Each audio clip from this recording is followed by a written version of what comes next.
ಕಾಲಗಳು ಕಾಲಗಳು ಕಾಲಗಳು ಎಂದರೆ ಕ್ರಿಯಾ ಧಾತು ಕಾಲವನ್ನು ಅನುಸರಿಸಿ ಬದಲಾವಣೆಯನ್ನು ಹೊಂದುವ ಪದಗಳಿಗೆ ಮತ್ತು ವಾಕ್ಯಗಳಿಗೆ ಕಾಲಗಳು ಎಂದು ಕರೆಯುವರು।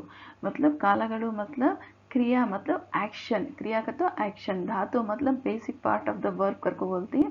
काल अगर को बोले तो टाइम या टेंस को बोलते हैं। काल अगर तो टाइम या टेंस को बोलते हैं। अनुसरिಸಿ बदलावणೆಯನ್ನು जो क्रिया है, धातु है और काला है, उसके हिसाब से जो वर्ड्स और सेंटेंस में जो चेंजेस होते हैं उसे हमें क्या बोलते हैं सब कालಗಳು करके बोलते हैं सब। ಕಾಲಗಳಲ್ಲಿ 3 ವಿಧಗಳು: ವರ್ತಮಾನ ಕಾಲ, ಭೂತಕಾಲ, ಭವಿಷ್ಯತ್ ಕಾಲ। ವರ್ತಮಾನ ಕಾಲವೆಂದರೆ ಈಗ ನಡೆಯುತ್ತಿರುವ ಕ್ರಿಯೆಯನ್ನು ತಿಳಿಸುವುದೇ वರ್ತमान काल। वर्तमान काल मतलब जो अब काम चलने को है वो बताने वाले वर्ड्स को ही हम क्या कहते हैं, वर्तमान काल कहते हैं। प्रेजेंट टेंस को हम वर्तमान काल कहते हैं। उदाहरण, ಶಿವನು ಶಾಲೆಗೆ ಹೋಗುತ್ತಾನೆ। ಶಿವನು ಶಾಲೆಗೆ ಹೋಗುತ್ತಾನೆ मतलब ಶಿವನು ಶಾಲೆ मतलब ಶಿವ स्कूल को जाने को ಹೋಗುತ್ತಾನೆ, जाता है। ಸುಶೀಲಳು ದೇವಸ್ಥಾನಕ್ಕೆ ಹೋಗುತ್ತಾಳೆ। ಸುಶೀಲಾ ದೇವಸ್ಥಾನಕ್ಕೂ जाती है। ಶಿವನು ಶಾಲೆಗೆ ಹೋಗುತ್ತಿದ್ದಾನೆ। ಶಿವ स्कूल को जाने को है। ಸುಶೀಲಳು ದೇವಸ್ಥಾನಕ್ಕೆ ಹೋಗುತ್ತಿದ್ದಾಳೆ। ಸುಶೀಲಾ ದೇವಸ್ಥಾನಕ್ಕೂ जाने को है।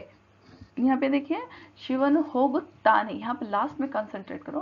अगर वो काम लड़का कर रहा है तो उसे हमें ताने कहते हैं। अगर वही काम लड़की कर रही हो तो उसे ताले कहते हैं। सुशीला लड़की है, ये उसे ताले लगे। शिवनो लड़का है इसीलिए वो ताने लगे। यहाँ ताने ताले, यहाँ दाने दाले रहा तो ये प्रेजेंट टेंस। आपको लास्ट में जो ताने ताले रहा तो वो वर्तमान काल प्रेजेंट टेंस। यहाँ पे ಮಾಡುತ್ತಿದ್ದಾನೆ ಮಾಡುತ್ತಿದ್ದಾಳೆ, यहाँ पे क्या भी चेंज हो सकता है।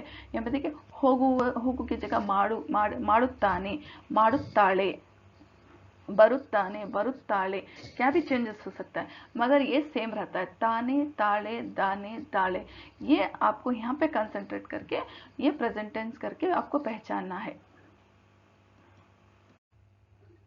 ಭೂತಕಾಲ ಕಳೆದ ಕಾಲವೇ ಭೂತಕಾಲ। ಕಳೆದ ಹೋದ ಕಾಲದಲ್ಲಿ ಕ್ರಿಯೆ ನಡೆಯಿತು ಎಂಬುದನ್ನು ಇದು ಸೂಚಿಸುತ್ತದೆ। मतलब जो गुजर चुका है उसे हम क्या कहते हैं, भूतकाल कहते हैं। पास्ट टेंस को ही भूतकाल कहते हैं। ಕಳೆದು ಹೋದ ಕಾಲದಲ್ಲಿ क्रिए ನಡೆಯಿತು, जो गुजर चुका है उसमें जो काम हुआ है उसे ही हम क्या कहते हैं, भूतकाल करके कहते हैं। उदाहरण एग्जाम्पल, ಶಿವನು ಶಾಲೆಗೆ ಹೋದನು। ಶಿವ स्कूल को गया। ಗೀತಾ ದೇವಸ್ಥಾನಕ್ಕೆ ಹೋದಳು। ಗೀತಾ ದೇವಲ್ಕು ಗೈ। ಶಿವನು ಶಾಲೆಗೆ ಹೋಗಿದ್ದನು। ಶಿವ ಸ್ಕೂಲ್ ಕು ಗಯಾ ಥಾ। ಗೀತಾ ದೇವಸ್ಥಾನಕ್ಕೆ ಹೋಗಿದ್ದಳು। ಗೀತಾ देवस्थानको गई थी। यहाँ पे देखिए दनु दलु रहा तो ये भूतकाल। अब यहाँ पे कंसंट्रेट करो कि दनु लास्ट में दनु दलु रहा तो ये भूतकाल। मैंने करया था गया था करको रहा तो ये भूतकाल।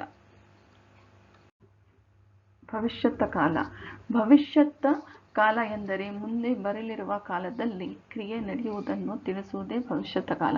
भविष्यत काल मतलब आने वाले वक्त में जो काम होने वाला है उसे बताने वाले वर्ड्स को ही हम क्या कहते हैं, भविष्यत काल कहते हैं। उदाहरण, ಶಿವನು ಶಾಲೆಗೆ ಹೋಗುವನು। ಶಿವ स्कूल को जाने वाला है। गीता देवस्थानಕ್ಕೆ ಹೋಗುವಳು। गीता देवस्थान को जाने वाली है मतलब वनु वलु रहा तो ये भविष्यत काल। जो भी हम फ्यूचर में काम करने वाले हैं उसे ही हम क्या कहते हैं, भविष्यत काल कहते हैं।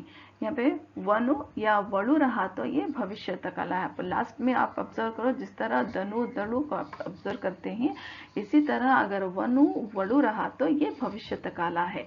अगर आपको मेरी वीडियो पसंद आए तो लाइक करें, शेयर करें और सब्सक्राइब करें। Thank you.